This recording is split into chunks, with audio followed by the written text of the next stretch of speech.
Lock it in and rip the knob off. You're tuned in to the number one show on the planet. It's the Heffron and Reep Show. Hey, everybody, it's Jon Reep here. I'm live right now without John Heffron. We'll get to that in a minute.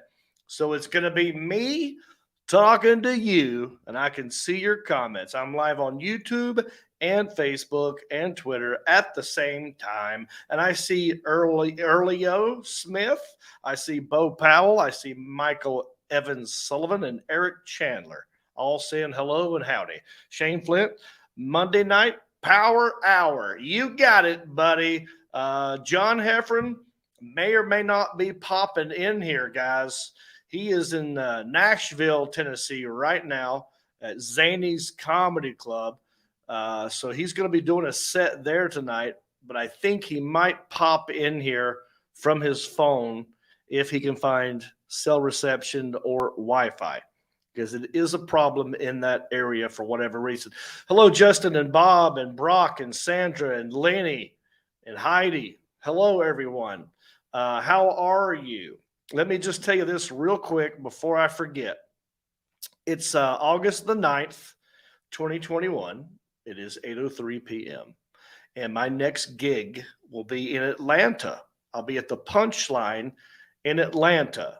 That's the 12th, 13th, and 14th of August. Thursday, Friday, Saturday. If you're in Atlanta or if you're close to Atlanta, come holler at your boy. I'll be at the Punchline. Come say, hey. After that, I'm taking a little vacation with my boo thing. That's right. Me and Jody, we're going to be going to Myrtle Beach, and we're going to be on the beach doing absolutely nothing. So I won't be here next week. It will be John Heffron. I might pop in. You know how it is. But then after that, we are going to Michigan. And I'm getting word that Heff is in the room. Let's get him to join us right now. Check in with John Heffron, our special guest. Oh, hey, buddy. Hello, Jon Reep. All right, can you hear me live from Nashville? I can hear you just fine. Who's behind you? Who are we staying at? Oh, Kathleen Madigan. That is Kathleen Madigan. I was in front of Nate Bagazzi, and then I moved. So, this week, 2 weeks, we're doing the Michigan Bowling Alley. That's how we roll tour, starting Tuesday in Howard City, all the way through Muskegon. If you noticed, if you go to the Park Theater Instagram, John, your face is up there now. Before, they weren't giving us any love. None of these places were giving us love. It was everyone else that was coming. But now with a week left, they're giving us love. And we only have a few tickets in most of the city. So if you're in Michigan, if you're in Western Michigan, they're going to be super fun. It's summer. It's end of summer. We're going to be bowling. There's probably be drinking. It's going to be just a really fun, we're not supposed to be there type of scenario. Yeah. It's going to be a good time. I want to add to this because this just in, my girlfriend's daughter just got a job at the local bowling alley here in our town. And so I will be going there practicing before I come visit. I'm practicing for free because I got the hookup. So get ready to roll with me and Heffron. We may or may not play. If you want to play, you want to challenge me and Heffron to bowling? You want to go down that alley? We could do that. Yeah. Who's on the show tonight in Nashville, buddy? Who are you there with? I didn't even look. I popped in. Okay. And I said hello to it's younger comics. I know Steve Byrne, who we had on last week, he's closing the show. But to show you how older I am, I'm doing my set in about 15 minutes, and I'm leaving. Where are you going to go? I'm here with my boo, and her family is here. Okay. So we've been doing that type of stuff. So I'm gonna leave. You know. Did you Airbnb it, or where y'all? I mean, you don't have to tell me the address, but where are you staying in Nashville? They knew, daughters knew somebody who had an Airbnb, so it's kind of like right wherever that way. Opposed. Did you know in Nashville there's like 3 Old Hickory roads that don't Yes. connect? That don't connect. So it's No, I not didn't like know that. I live on Old Hickory, but you think, oh, okay, I know how to get there. They don't connect. They're 3, and they start all over. That's a pain in the butt. And there is, Nate Bargatze is from Old Hickory. So he's had his whole life had to deal with that because I was talking about Hickory before he was doing anything, I believe. And so someone always said, oh, hey, Old Hickory, is that where Jon Reep's from? Yeah, look at that. I don't know. I don't know if that's a good looking picture. I don't know if he's that good looking because that's a really good looking Nate Bargatze image, but I don't know if he's that good looking. Next to a Witherspoon. Oh, this is Killer Bees. That's Killer Bees, right? Who's that guy? Killer Bees. Save up. Do you know him? Have you met Killer Bees? A long time ago when I was a younger comedian. Yeah. Did he ever give you any advice? I think so, but I don't remember. I think he had a lot of opinions of what I was doing, if I recall correctly. I'll tell you the advice he gave me. I was a young comedian too, opening for him, and I walked up to him and I said, "Hey, it's nice to meet you. Do you have any advice for a young up-and-coming comedian?" And he looked me up and down, and this was my college grunge phase where I had corduroy pants and Tevas and a T-shirt and a stupid leather choker beaded thing. And he just looked me up and down, and he says, "Get a jacket." That's hilarious. Okay. Thank you for the advice. I'll get a jacket. Dude, I went to the saddest thing not the saddest thing I've ever seen, but where I did a podcast this afternoon. And I forgot the name of the podcast, but we might have them on, but I forgot the name of the podcast. Anyway, the podcast was recorded in Willie Nelson's museum. He's got a general store, Willie Nelson. The granddaughter was one of the person. Willie Nelson's granddaughter was on, who does the podcast, and it's music and comedy and how you write both. It's kind of fun. But anyway, next to that was Roscoe Cooters. Was this place called Cooters, which was the Dukes of Hazzard Museum. Oh, wow. Okay. Did you go in? I went in and I have video of it, but I with this connection, I'm afraid to even send it to you. But anyway, so it has every toy and everything that's ever been Dukes of Hazzard, right? Wow. Yeah. Cut out things of John Schneider and T-shirts and everybody, the cousins from Dukes of Hazzard that nobody... But every piece of toy that's in there was not sunburned. The sun had faded all of the toys. So it wasn't even like it was new. Like you're like, this is awesome. It looks like you went to your grandma's house and the sun came through the window and destroyed most of the stuff. So that doesn't give it a folksy quality. That just looks like trash. It was sad. And then I went up to the General Lee and no one was around. And I'm like, I'm going to take a picture of the General Lee. And then out of a door, somebody opens a door and walks over to me. And some girl says, "It's $10. And I go, I didn't buy anything. She goes, "No, do you want to take a picture with the General Lee? It's $10. Oh, really? And then I just took a picture of it, went, and I ran. No, but yeah, so that was, it was just kind of weird. You're a rebel, dude. I'll try to send Alan when we're done pictures of, I did it really quick because I was late to get over for the thing, so I just scanned it. And then I was looking, I'm obsessed with John Schneider, one of the Dukes, because I follow him on Facebook. Also, the guy who wrote the movie You're in Poker Run. It comes out in December. Everybody, if you want to sign autographs for Poker Run, make sure you go to johnsnydershop.com and he'll sign it out, but he's going to not sign it starting because of the thing. I don't know. Dude, I got to get you hooked up with him, man. Can we just tell him you want to do one, like, put us together in one movie? I thought about that, or we got to pick a band. Like, I know you're not a Hanson fan, I, but I think they're fine. I want to be in a video though. There's no reason why we can't, because we were just talking about this. Well, we started asking Hanson, John Heffron and Jon Reep want to be in your next music video. Oh, You know, yeah. they're shot locally. You know, we'll find a band to do that with. Okay. I like that. So the podcast you were on today with Willie Nelson's granddaughter, yes? Yes.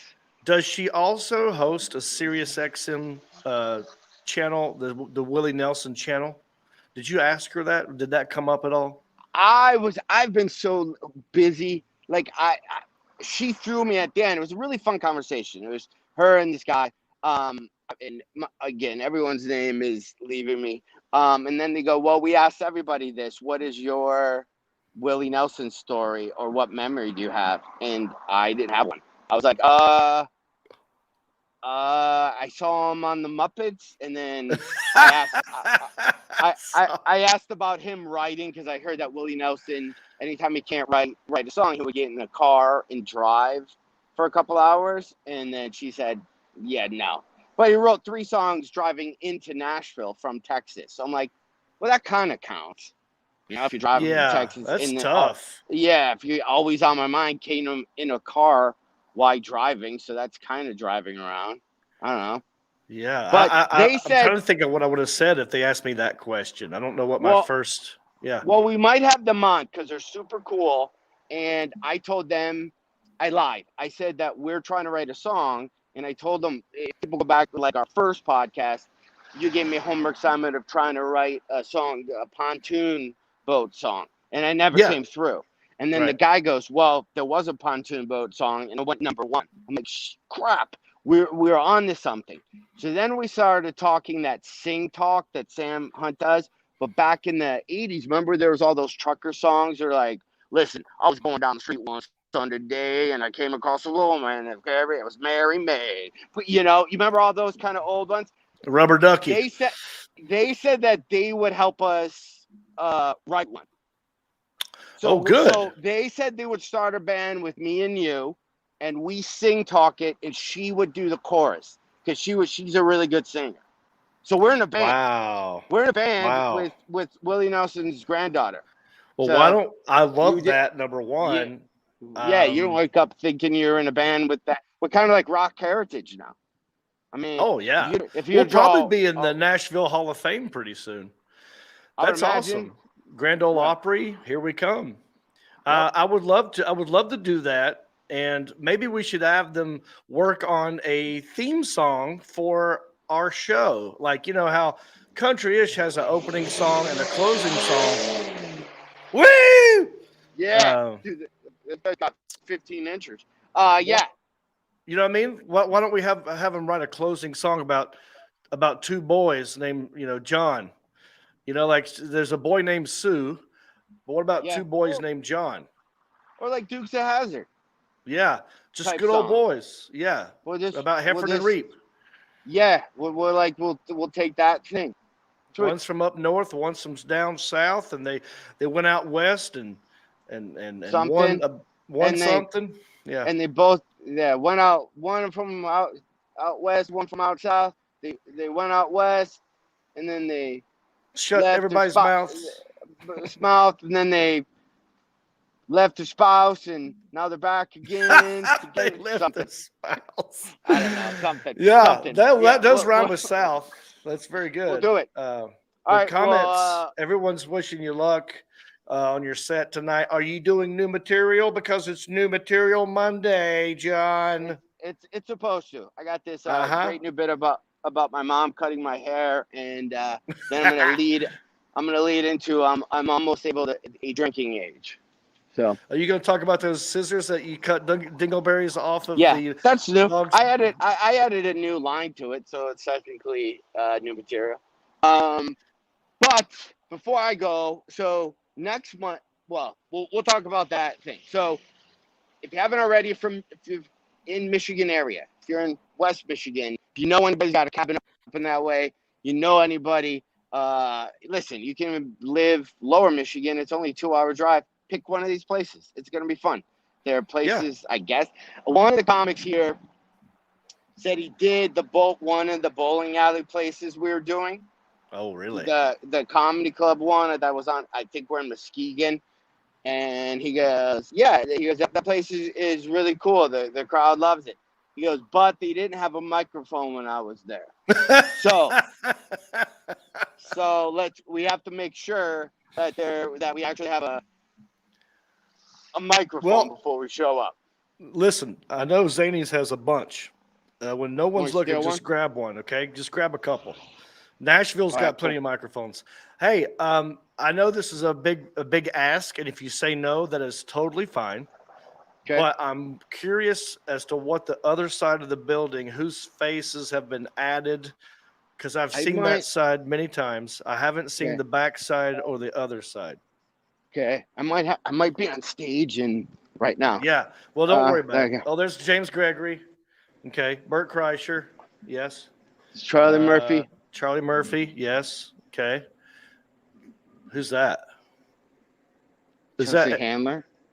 Okay, keep going. Joe Rogan. Okay, went to Austin. Okay. John Panette. Yep. Okay, so we still have room for other people. We got Earthquake, Arnez J, and Henry Cho, and Mitch Hedberg, and I don't know who. Oh, is that Joey Diaz? Is that Joey? Okay, they're pandering at this point. They're pandering. It's a little bit of pandering because Joey is not. Rodney Carrington, I totally get and understand. And I look, I don't know who that is. I believe it's. Oh, I don't want to. Can you get in trouble? I don't see. I'm afraid. I don't know who it is. I have a guess because. Let me see it again. Let me see. I'm not even guessing. I'm out. I'm not. I'm not even guessing. But I think I know who it is. All right, hang on. Oh! If that's who I think it is, that's not a good. From the diner, from a sitcom, right? From a sitcom way back in the day. Oh, the girl, Shirley. Right. What's happening? Raj? Shirley? No, I'm gonna stop guessing. Okay. Yeah, you can't. Like, this is a new video game. I thought someone saying Patrice O'Neal. I thought Patrice O'Neal, but that looks a little chubby. Like his cheeks look too chubby to be Patrice O'Neal. It's not a. Get out of there, John. Is there? Oh crap! There's more, dude. I'm gonna be late for my set. Dusty. Oh, Dusty Slade. Yep. Lavelle Crawford. D.L. Hughley. Aisha. Leanne. Theo Vaughn. Bill Burr. Pauly Shore. Bill Burr. I'm really, John, I've been going to this comedy club my whole career. My feelings are hurt if I'm not in there somewhere. And I just wanted to see this wall to see if there's room for me anywhere. And I saw a little spot on the back, but it does suck. It hurts my feelings. Right? I've been going there my whole life. Some of them, they just went to iTunes #1 podcast and they grabbed the first 10. But no, yeah. I'm exhausted. Okay. Oh, this is great, folks. We're getting a live view of what it's like if you go to Zanie's Comedy Club. Andrew Santino, they've replaced me. All right. I might be on stage. But yeah, some of these I don't know. I think we should at least get a Heffron Reep. Like I could be on your back on the wall. Yeah, I think what I'm going to do is the next time I'm in Nashville, I'm going to take an old black and white headshot and just tape it to the wall. I'll do it. Can I get in this side? Yeah, dude, some of those people on there. I guess, right? I mean, some of them lived in Nashville for a couple weeks. So why would you not? All right, dude, I'm going in. All right, have a good set, John. All right, we'll see. Yeah, we're backstage now. John is walking from the green room to the showroom. We went past the kitchen. We went past the bathrooms. And someone is on stage now. I can't tell who it is. But there's Ron White, tater salad. That's right. You've got Bill Engvall, a young Bill Engvall, Bob Saget, Sam Kinison. Look at all that. Larry the Cable Guy, Tim Allen. Yes. Jay Leno. Look at that. Young Jay Leno. Bill Hicks, Jerry Seinfeld. Yeah. I do believe my headshot is in there somewhere, but I would like to be added to the wall. It's weird. Yeah, to me, it's kind of like a Hall of Fame. It's for me, that wall is the Hall of Fame. And that is my favorite comedy club to perform in. Yeah. All right, dude. I gotta go. I think I'm on stage in a second. Have a good set, bud. Miss everybody. See you. Say bye to John, everybody. All right. Okay. Well, that was fun, huh? A little behind the scenes look. Bob and Justin and Shane. Yeah, there you go. Ray and a little behind the scenes action. So yes, come see us in Michigan. I guess that's what I'm taking out of there is come see us in Michigan.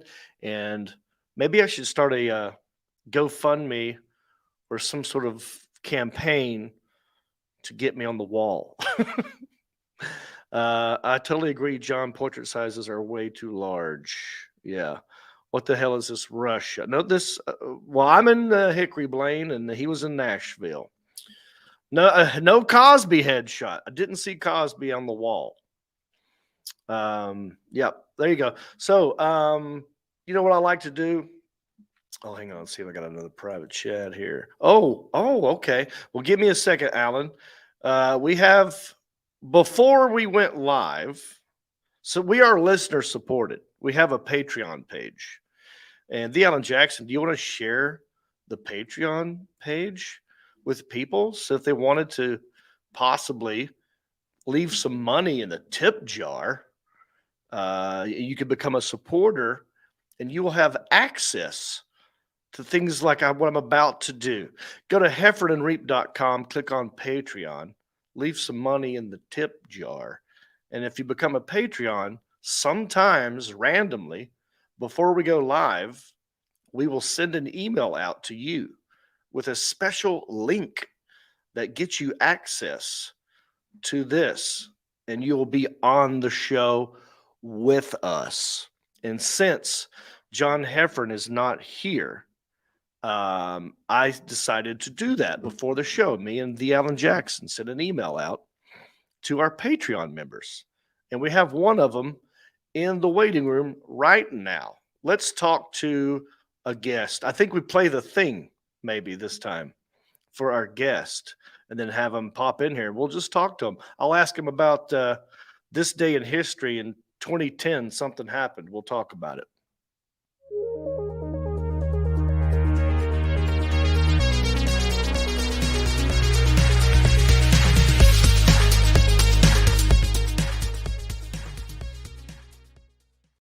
Yeah, baby. What's up, Don? How are you? How's it going, Mr. Shane Flint? It's going excellent. Good to see you. Thanks for popping in here. Yeah, anytime.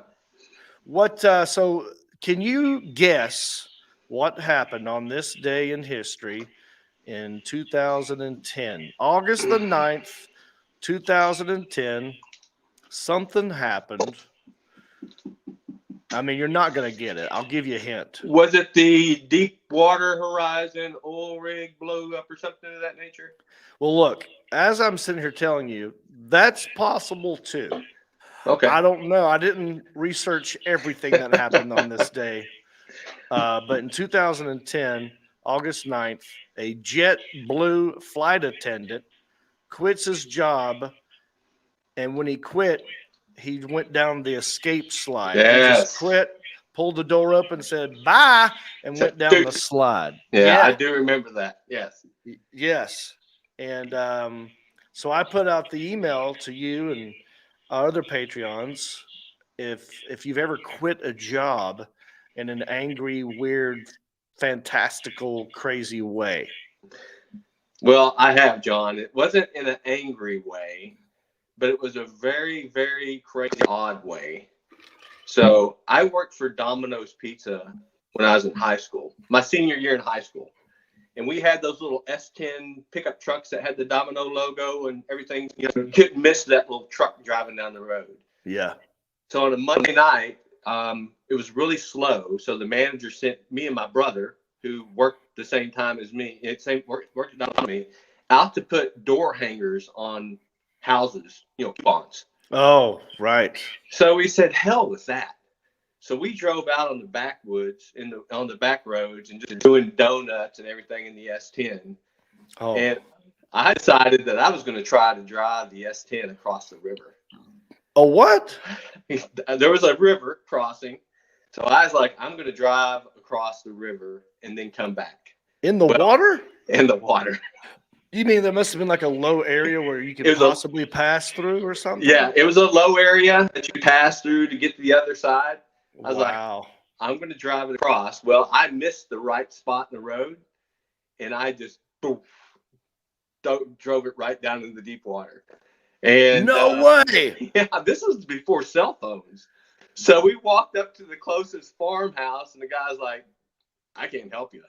So we called the tow truck, and the tow truck said $200, which I didn't have, or I'm not going to give the truck back. So we hitchhiked back to Domino's Pizza, and the manager said, what's going on? I was like, we quit. Where's the truck? It's in the river. Left in the river. So. Whoa, dude. Oh, my goodness. Now, here's the whole time you're telling that story, what is in my brain is there's a poor guy just waiting on his pepperoni pizza that you never delivered, and it sank to the bottom of that river. Yeah. How far down did the truck go? Was it all the way underwater? No, I had to roll the windows down and crawl out the cab. I was so much water I couldn't open the door. The river was flowing. How old were you when that happened? 18, 19. Oh my! I was a senior in high school. Yeah. Did they ever try to like sue you or charge you for the? Nope. Never heard nothing from. I mean, you had to tell them something. Did you say I just got lost and went the wrong way, or? To be honest with you, John, exactly how the conversations ended, or I just told him, I was like, look, I got the truck stuck in the river. I know you're going to fire me. It's at this place on this road. Bye. That's awesome. That is great, dude. I can't top that. I don't think anybody watching us live right now could top that. Yeah. I mean, to submerge a vehicle and walk in and say, because the first thing you said was, I quit. By the way, your truck's 3 feet underwater right now. Yeah. That is hilarious. So your buddy, you had a buddy with you, you said? It was my brother, actually. Oh, it was your brother. Did he work for Domino's too? Yeah, we both worked at the same time. And were y'all in the truck together when that happened? So he was smart enough to go, I'm getting out while you try to drive across. So he wasn't in when we tried to drive across. He was on the bank, but he was up there with his hands going, gotta get out of there. You gotta get out of there. I was like, I can't. Justin Hensey said Domino's would probably let you keep your job these days. Probably. That's how bad they're trying to get people to come to work now. It's like, sink our cars. We don't care. We just come back the next day in a different vehicle so we can do some work around here. Yeah. Yeah. Well, that's great, Shane. I appreciate that story, man. Yeah. One that I was going to say, I remember quitting a job. I worked at a place when I lived in Raleigh, North Carolina. I was going to North Carolina State University. Well, wait, you know what? Instead of telling that story, hey, the Alan Jackson, should we play the video of the original story that started this whole conversation, the JetBlue flight attendant? There's actual video of that story. Oh, I didn't know that. You want to see it, Shane? Oh, absolutely. All right, here, let's watch this. He was a man at the end of his rope. I said a flight attendant. Oh, yeah. Alan, is that going to be a thing? It might be. We'll just we'll give it a second, see if it kicks in. Yeah. So as that's loading, The Alan Jackson, while I got you here, anyone else got the email who's trying to join in? He was a man at the end of his here you go, rope, a fed up flight attendant's bizarre behavior. Nah, this one's not wanting to play tonight. It's a pain in the butt. So look, here's what Warren happened. Green has the story of Stephen Slater's great escape. Mr. Slater, why are you smiling? This is 39-year-old Stephen Slater leaving a New York. Yeah. Sorry, this one's not been playing tonight at all. Well, that was the third attempt. I said we would bail on it. I'll give people the synopsis. Sure. The guy was a fed up flight attendant. You know, his late 30s. There was a lady, as they were taxiing from the runway back to the gate. The plane is moving. So when the plane is moving, you're not allowed to stand up. So someone got up while it was moving and was trying to get their luggage out of the overhead. And he was doing his job. He's like, hey, you got to sit down. You can't be doing this. And the guy, the flight attendant came over and tried to get him to close the thing and stop messing with your bag. And somehow the guy pulled it and it hit him in the head. And that's what started it. And he got really mad and he said, you need to apologize to me. And the guy said, I ain't apologizing to you. So he flipped out. He went down the aisles and started cussing everybody out. And he got on the intercom system and started cussing everybody out. And he said, F it, I quit. And he pulled the emergency door. And the thing went, and he just slid down it, double deuces in the air. Peace, I'm out of here. That is an epic way to quit a job. That is epic. Yeah. Your way was epic, but I think yours was more accidental. Like you quit because of what happened. You quit after the fact. He quit. Yeah. I think I quit more out of fear, John. I knew I was going to get fired. That's what it is. I'm quitting. Yeah, that's what it was. So my story was I worked at a shoe store in the mall. There's a place called the Athletic Attic. And they seriously had an attic full of all these shoes. And the guy that I worked for, my manager, was maybe 5 years older than me, but he was a big douchebag, really mean, like hated his life, and always I would be up there. So a customer would come in and say, "Yeah, do you have this in a size 7?" And I'd be like, "Yeah, I think so." And I would go up in the attic and I would try and find a size 7 of the shoe. But I'm telling you, that attic was gigantic, and all those boxes looked the same to me, and it took me forever to find these shoes. And so the guy comes up and, what are you doing? We got customers out here waiting. I'm trying to find. So he was cussing me right and left. And I knew at that moment that I was going to quit. I just didn't know how I was going to do it. Right. Yeah. And so I tried to help the customer as best I could. So the next day was payday. It was a Friday. And I happened to have a buddy coming up from Hickory to visit me and stay with me in Raleigh. And I'm like, dude, I'm supposed to work this weekend, but guess what? Now that you're here, this is my excuse to quit. So I didn't call in. I didn't give him a 2 weeks notice. I was supposed to work that Friday, but I knew there was a paycheck there. So what I did was I put the uniform on and I walked in 10 minutes early, like I was going to work. I said, hey, man, I'm here 10 minutes early. I just want to grab my check. There's a bank in the mall. I'm going to run down here and deposit this. I'll come right back. He goes, yeah, well, hurry. And I grabbed the check, and I never went back. I had no goodbye, no just kidding, no F you, just walked out of the check, went back to my apartment, partied all weekend with my buddy, Andrew Killian. We had a blast. And later on, I would call him up just to mess with him because I was into making prank phone calls for a while. Yeah. I would just call him up and be like, so I bought a pair of shoes up there from this young man, and he was very helpful. And I just want to compliment. I would give myself compliments, and they go, well, he don't work here anymore, just to piss him off. But yeah, I mean, you can't top sliding down of a chute of an airplane or sinking a car or a truck. Yeah. Ray Lou says the 2 week notice is a joke. If you get fired, you don't get a 2 weeks notice. Why should I give the courtesy of a 2 weeks notice? That's a good point. I think it's because you want a referral, right? That's the really only reason that you would give a 2 weeks notice is so that boss would say, yeah, he's a good employee or something. Yeah.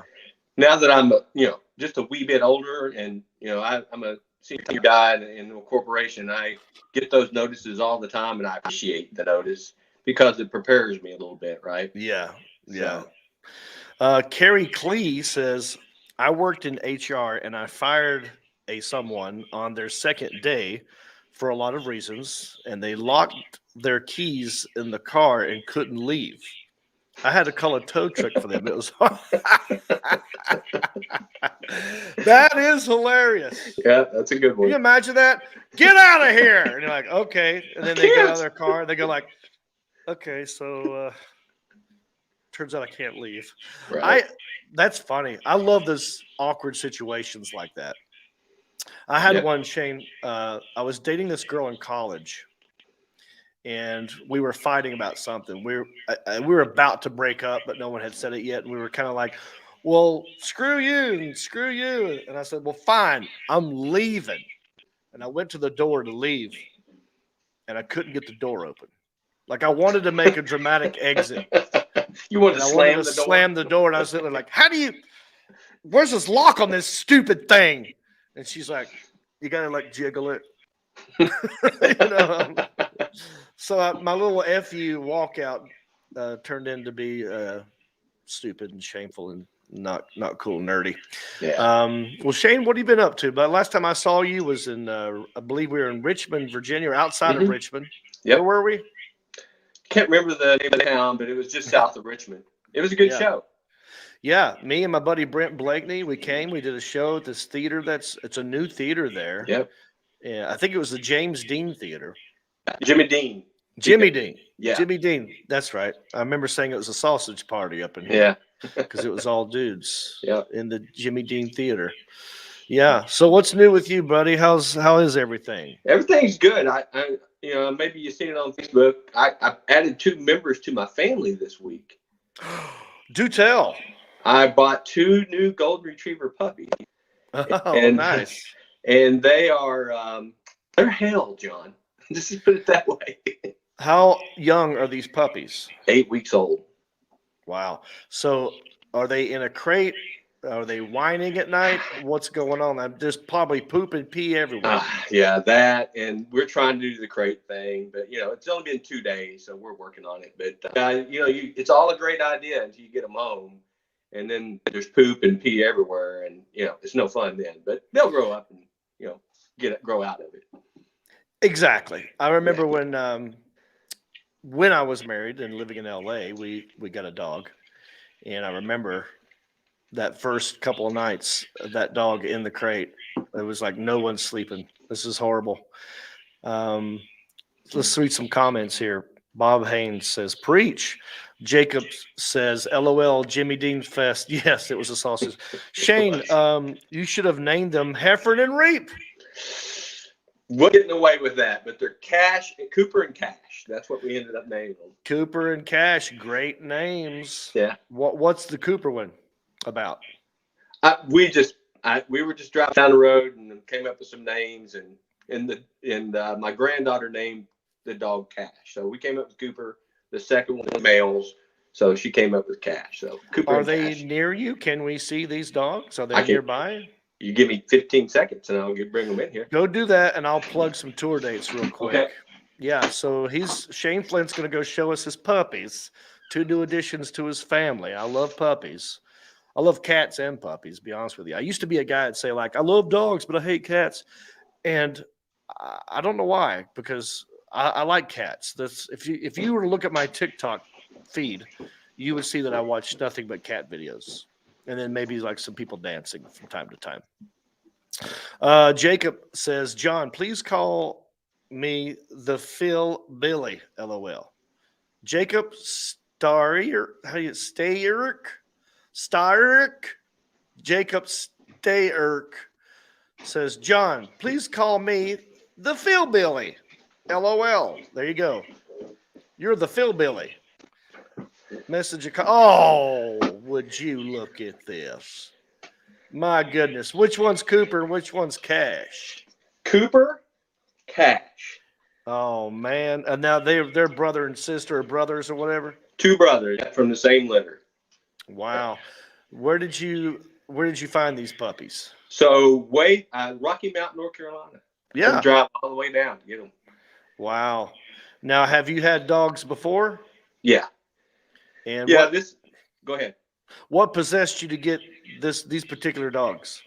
So we did a little research, and they're really, golden retrievers are popular, obviously, but they're well behaved, and that was the key. We had a Springer Spaniel before for 15 years, and he was a wild puppy, hard to train, so it's something easy to train, and yes, they're good dogs. I mean, you cannot go wrong with a golden retriever.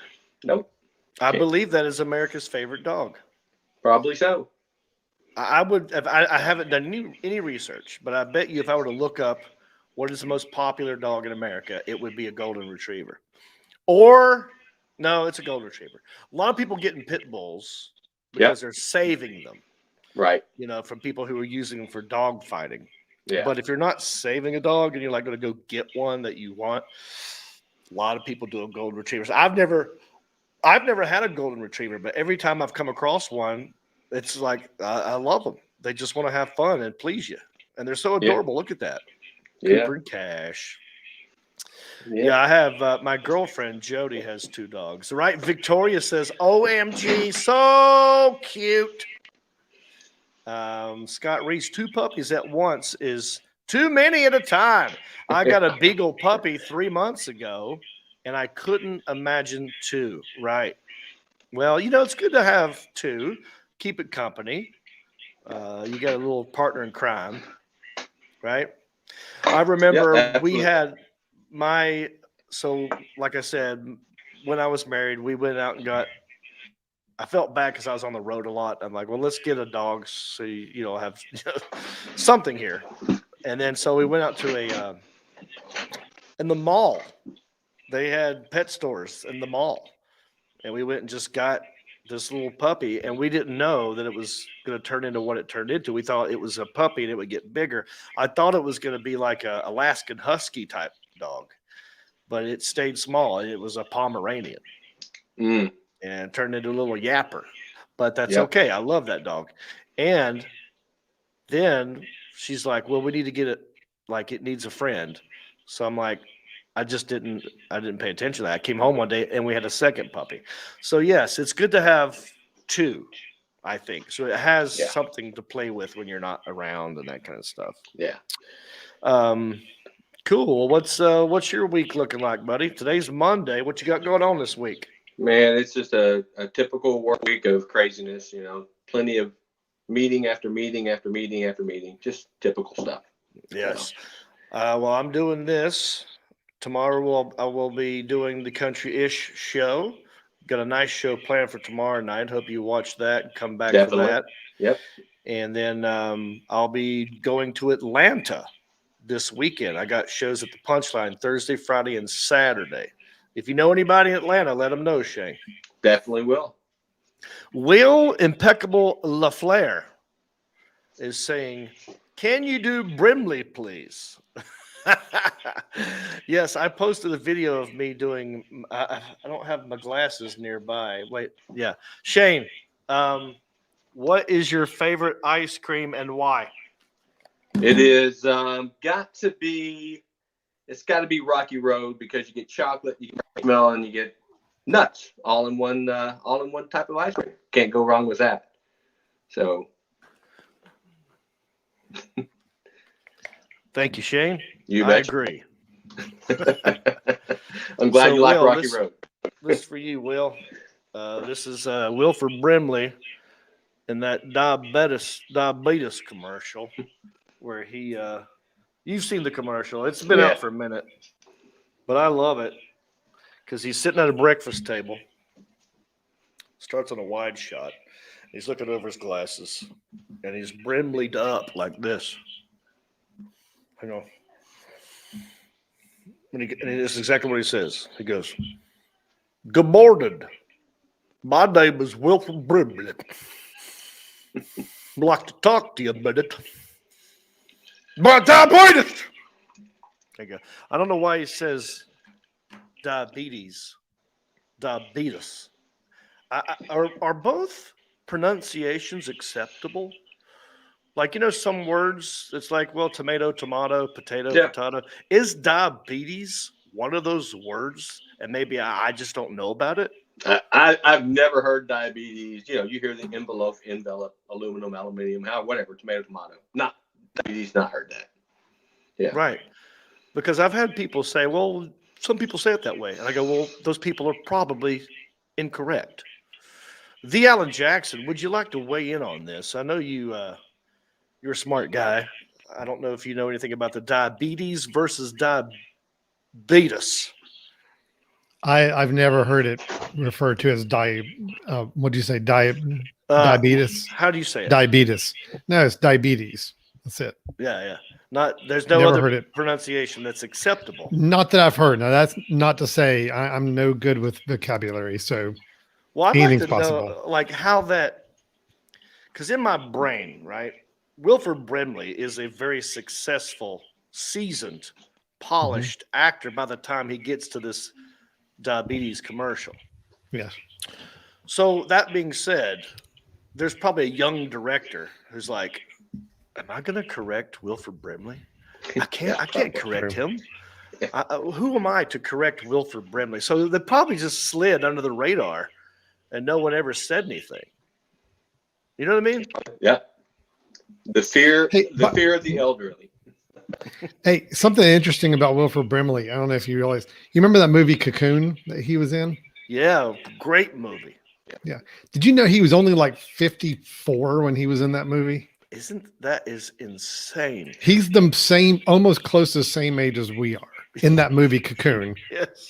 Playing the old elderly guy that was anyway. Sorry, thought that was interesting. It doesn't really make me feel good when I saw hear a that. picture. Someone posted a picture of Paul Rudd. Yeah. And it said Paul Rudd now is the same age Wilford Brimley was when he was in Cocoon. And they just showed two pictures of them at the same age. And you're like, okay. Yeah. So, anyway. he's had that old character locked down for a long time. Yeah. But I agree. I mean, you kind of let the guy say it any way he wants to say it. Yeah. I think we all get it. We know what he's talking about. So it's like, just let it go, man. Just let it go. There was my buddy Jeff Richards, who was on SNL for 2 seasons, did a great Gary Busey impression. And, because it's Saturday Night Live, they have access to all kinds of resource materials and blah, blah, blah. And he said, well, I do a good Gary Busey, but do you have anything I could hear him, And they gave him somehow he got his hands on an audition or a voiceover commercial that Gary Busey did. And it was for Toyota Tacoma or something. But anyway, it never made it to air. I believe Sam Elliott got the job. Chevy Tahoe. It was for a Chevy Tahoe. That's what it was. Makes sense. So he was going to do the voice of Chevy Tahoe, and he's got a great voice for that kind of stuff.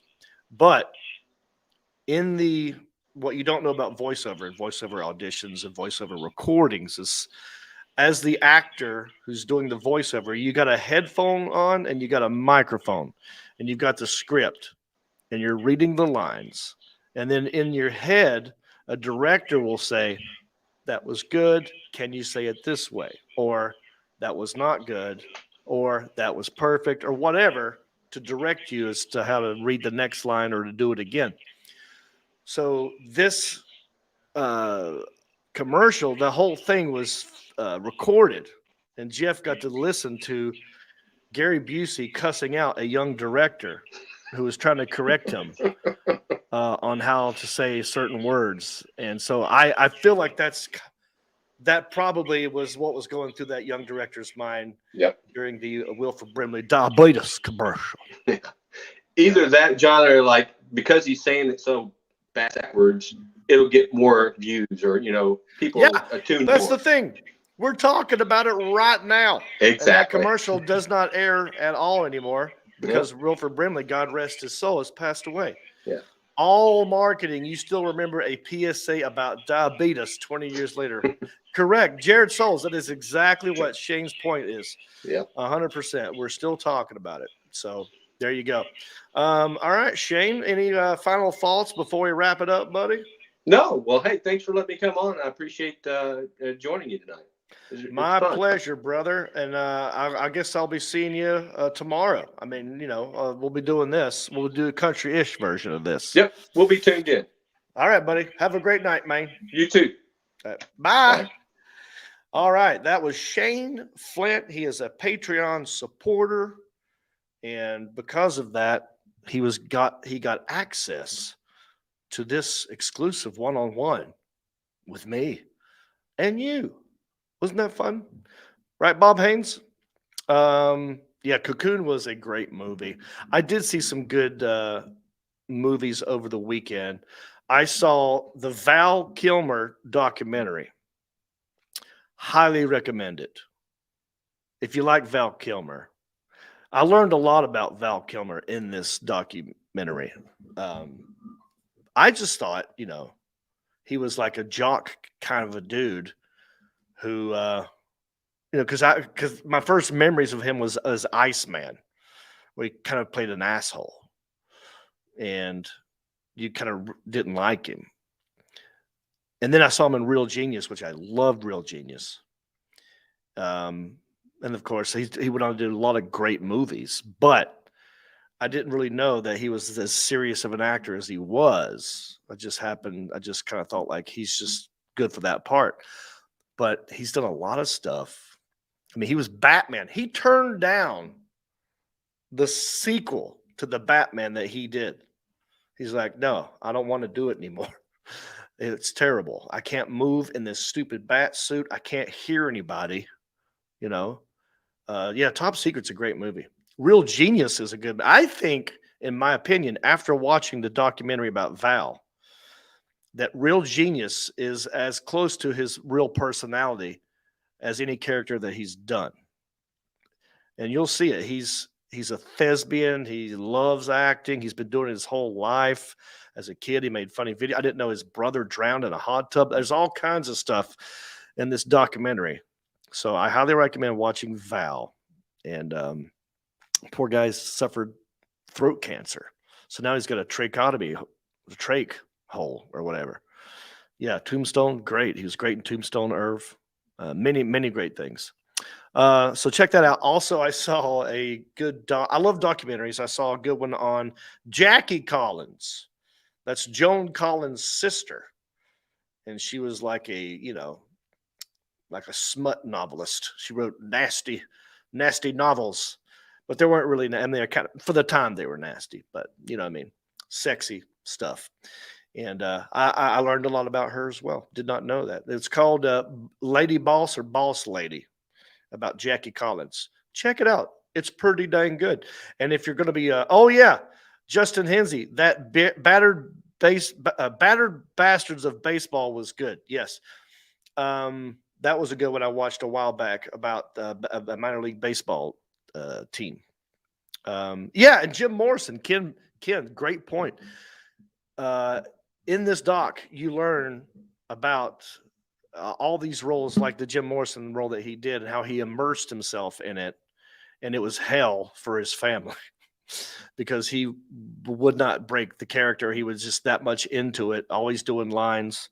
And he was one of the first, when camcorders first came out, he bought one and just recorded his life behind the scenes doing a bunch of stuff. So, Brenda, John Heffron is in Nashville tonight. He's at Zanie's Comedy Club doing a little guest set down there. He zoomed in earlier, but now he's probably on stage as we speak. Mad Monaghan, we've got to save the baby, Mad Monaghan. Yes, that is from Willow, and on that scene is where he married the girl from there, and that was his wife for many years, and they had kids together.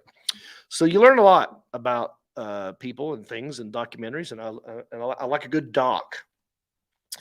So the Alan Jackson, anything I'm forgetting to say? I think we're done good here, almost at an hour. We had Heffron, we had Flint. Speaking of Flint, we'll be in Flint, Michigan. No, we won't be in Flint, Michigan. Oh, can we pop the tour dates up maybe? I don't know if we have the current icon. Oh, yeah. Just go there. Go to, well, you can go to my website, jonreep.com. Click on tour dates, and you will see listed right there. You got, well, I'll be in Atlanta this weekend. So that's going to be this weekend. I got him up there now. Oh, there it is. Yeah. We got Howard City, 24th, Wyoming, 25th, Rockford, the 26th, 27th, and Muskegon on the 28th. Get your tickets ASAP. Come see us. All right. Alan, anything I'm forgetting? No, I think you're good. Hi. I think you're good. You're good. Doing all right. So give me one good doc. I should let's recommend a doc to everybody. I know you're a film guy. I recommended Val and Lady Boss about Jackie Collins. What you got? So we're actually showing a documentary Wednesday night, the night after Country-ish, which I refer to as the post-Country-ish day of the week is Wednesday. Right. And we're showing a documentary called The Sparks Brothers about a band called Sparks that's been around for like 40 years and has made like 25 albums, but nobody here in America really knows anything about them. But it's actually a pretty good documentary. If you're into music documentaries, it's pretty cool. And they can see that right here in Hickory. In Hickory. Carolina Theater, Wednesday night and Thursday night, 7:00, $5. Come on out. I love it. Yeah. Well, for Justin Hensey, Shane Flint, Brenda Sachs, Robin, Justin, and everybody, and for John Heffron and for Shane Flint, I'm Jon Reep. You've been listening and or watching Heffron and Reep. We'll see you next time. Bicycle.